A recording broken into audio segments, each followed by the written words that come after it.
come here, contribute enormously, to actually contribute financially as well as in every other way. And there's some people who say, well, this will concentrate people's minds on being more self-reliant and more resilient. Well, you know, there's an argument in that. But it shouldn't happen like that. It certainly shouldn't happen overnight. And it shouldn't happen in a way which is going to be very damaging to our economy in the short, medium, and possibly long term. I think there is a possibility of moving this forward without huge dislocation, if it is still possible to influence the UK government on it. But I think, and you know, it will be no surprise to anybody in this room, I also think that the best way to move forward on this is to find the opportunity in which Scotland can make a choice. And whether Scotland chooses to have a British Brexit, or whether it chooses to be an independent member of the EU, that will be its business. Because that is the choice. There is no status quo. Monsieur Barnier made that point to a committee of the Scottish Parliament, and we really need to remember it. We can't go backwards in this. We can decide how we go forwards, which is with a very damaging set of proposals, in my view, in Brexit, or by becoming an independent member of the EU. And that is a distinct possibility. I spoke at a lunch in Brussels some months ago, which was chaired by Monsieur Van Rompuy, who is the former president of the Commission. And it had a number of very senior former Commission officials there, one of whom was a man called Jean-Claude Piri, who had been the Secretary General, legal Secretary General of the Commission. None of them were enormous fans of Scottish independence. Some of them had spoken against Scottish independence in 2014. But each of them said, look, if Scotland decides that that's what it wants, by constitutional means, because that's really important, if it decides that's what it wants, then that's what it will have. John Kerr, the man who wrote Article 50, who's also on the First Minister's Standing Council, described it as the easiest succession in history. He may or may not be right. But the reality is that choice does exist. So if we have to make that choice, I know what choice I will make, because I do believe in the importance of the EU. And I say that unashamedly. I know lots of people criticize it. Lots of people look at the situation with refugees and others. They look at the Catalan situation and say the EU has let people down. But actually, we've had 50 years of peace and prosperity on the continent of Europe, and that cannot be thrown away. I always refer to the experience of my own family, and I heard Martin Schulz, the former president of the European Parliament, do that at an event in Berlin, and it struck a very strong chord. Because those people who have family who were involved in First and Second World Wars know the personal costs that existed. And they also know that something remarkable happened at the end of the Second World War. That the victor nations reached out their hand to the vanquished nation and said, never again. We cannot do this again. We shouldn't do this again. And as a result of that gesture, something quite unique was built. And it had its faults. But it has produced peace and prosperity. When my father was just 18, he volunteered for the Argyll and Sutherland Highlanders. And he was on the beach in Dunkirk, and he had a bullet through his knee. And he had that wound for the rest of his life. That never happened to me when I was 19, and it never happened to my son when he was 19.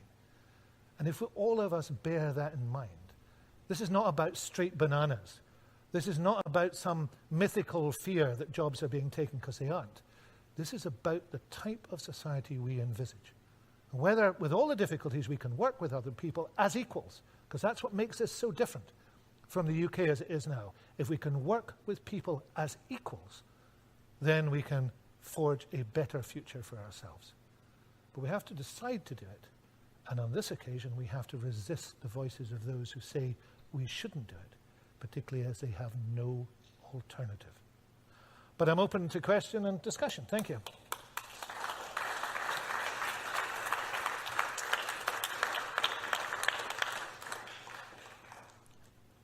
I think there is a microphone for those that cannot be heard, but I know a lot of people in this room can be heard, but on you go. Well, so you take this. Two very simple examples occur to me. Sorry, Alan. He wants me to have a microphone. He does. Two simple examples which occurred to me as you were speaking. I received my energy from a company owned by a French company, and I guess if there were no arrangements in place which permitted that relationship to carry on, I might have to worry about my gas and electricity. And practically everybody has one of these, which depends upon an international infrastructure continuing to operate without barriers and the internet on our computers. So I think these are, things that could have unintended consequences by accident, by foolishness. The two interesting examples. On the mobile telephony issue, the thing that people would notice most of all would be roaming charges. I spend more time probably than most people out with this country, but the roaming charges thing has been an enormous benefit to people, and there's no guarantee of it continuing. They would also notice the lack of involvement in the new Galileo system, the GPS system, when time will become obvious, not now, but it'll become obvious in time. Energy is an interesting one, because I don't think in the early stages the issue of ownership of companies for elsewhere will be a huge issue. Those companies, big companies can organize themselves, and most are organizing themselves now. The energy issue is particularly crucial in Northern Ireland, where Northern Ireland is very dependent upon the Republic for energy. And indeed, there is a real crisis in energy supply in Northern Ireland. Part of the curiosity of Northern Ireland politics, of course, is some things don't get done. And one thing that hasn't been done is to create the circumstances in which Northern Ireland is more self-sufficient in energy. That is a huge issue.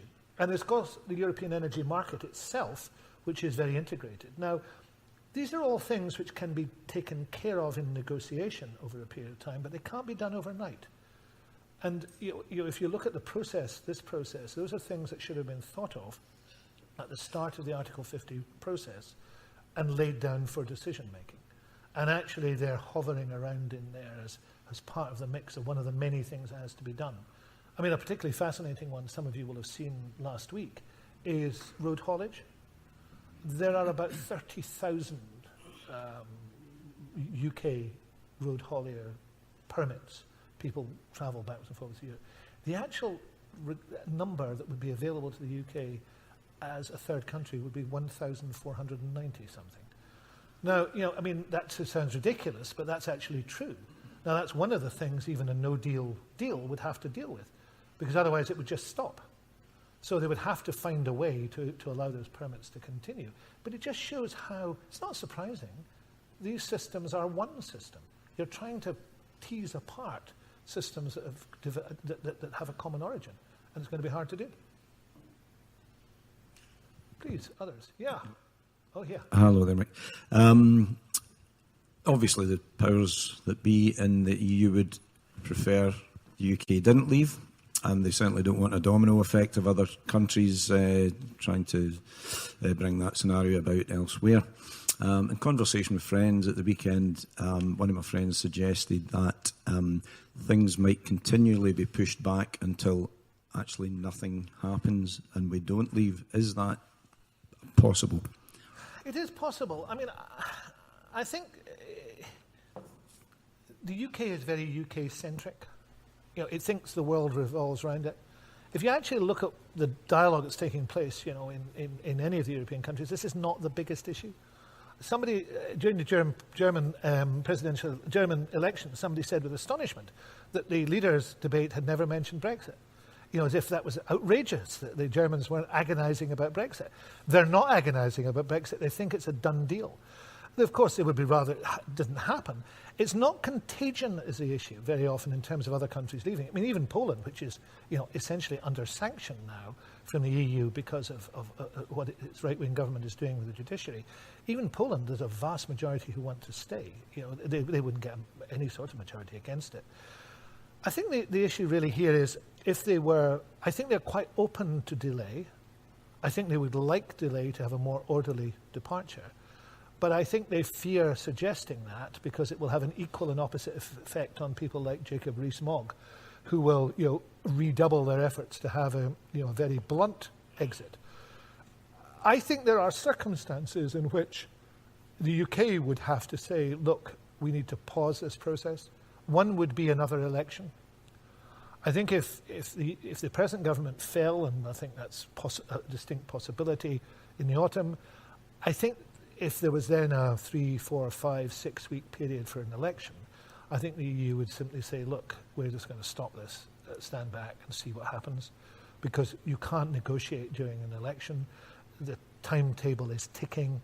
So let's just pause on this. But of course, that would be met with horror. Nigel Farage who apparently announced at the weekend he's back in frontline politics, which is not bad for a man who's lost 7 parliamentary seats. The reality of this situation is they would just say enough is enough. But what does that get you? I mean, I think one of the great fears in this is that we could find ourselves this time next year in exactly the position we're in now. Possibly with a withdrawal. That was done on a fudge, but actually nothing resolved. So, this time next year we're saying what's going to happen with this, what's going to happen with that. That insecurity and uncertainty is really bad, particularly for companies. And people find it difficult to live with insecurity. So that would be as much of a worry. But anything could happen. Thank you. Here, and can we have a microphone over here? Alice has got one. Thank you. Do you think if Northern Ireland and the Republic of Ireland were, in some marvellous way, to unite, this would precipitate independence for Scotland? It would take the attention off us and it would provide a precedent. I think there are lots of things that could happen. I think the interesting thing about Irish reunification is that that's gone back on the agenda in a big way. And when you've got a figure like Peter Robinson saying you would have to be prepared for it, not that he wants it, but you'd have to be prepared for it, that shows how things have changed. I don't know I'm absolutely unsure as to what the triggers would be for Scottish independence. I've always been unsure of those. I think you just have to keep moving forward and say, let's present an argument that works. Perhaps the worst argument is to say there's a really bad thing happening next door, we'd better get away from it. But maybe it does allow people to concentrate on what the reality is. I mean, 2014, I remember very well, people arguing that you couldn't be in the EU, if you're an independent country. Now we know that the opposite of that was true. So people are looking at that. But independence as an argument needs to stand on its own 2 feet. And it probably can't be won by reference to elsewhere. But anything could happen in Ireland. I mean, I am astonished at the way in which reunification has become an issue, which I never thought would be an issue, certainly in my lifetime, given the entrenched nature of the Irish situation. Of course, the opposite is true. You can fall into a situation in Ireland in which you see the re-emergence of violence and dissension.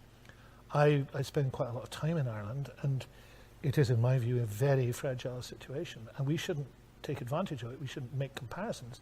We should just be worried that there's a very big deterioration taking place. Sectarianism and actions within communities is back. Gangsterism is back. And both the PSNI and the Garda are saying you could not have a border because it wouldn't last 10 minutes. So we've got some real problems in there. But what the sequence is, gosh, I don't know. It could be any sequence. Other people. Please. Margaret, Alice is going to give you a microphone. Hi. I have a son who's a UK citizen and a daughter-in-law who's a German citizen. And I'm wondering how Brexit will affect them. Where do they live? Fulda in Germany. They shouldn't be affected because they both will have rights of residence. Her problem would be if they move back here, then she would have to have 5 years residence in order to qualify for settled status. Now, as married to a UK citizen, that would put her in a position where she could reside, but she would still have to get settled status on her own account. So that would be an issue. Similarly, in Germany, the same sort of thing would apply. I think this type of thing will be resolved pretty easily on the grounds that we don't want people to be deported one place to another. Certainly in Germany it'll be quite easy. I'm not sure, sometimes in this country I wonder how easy it will become. I see a lot of EU citizens here who are very worried about how they've been treated, and I think that's a bigger concern than what would happen in Germany itself. But she should certainly, if she's going to live here, apply for settled status so that she has that. And of course anybody who's been here for 5 years is entitled to that.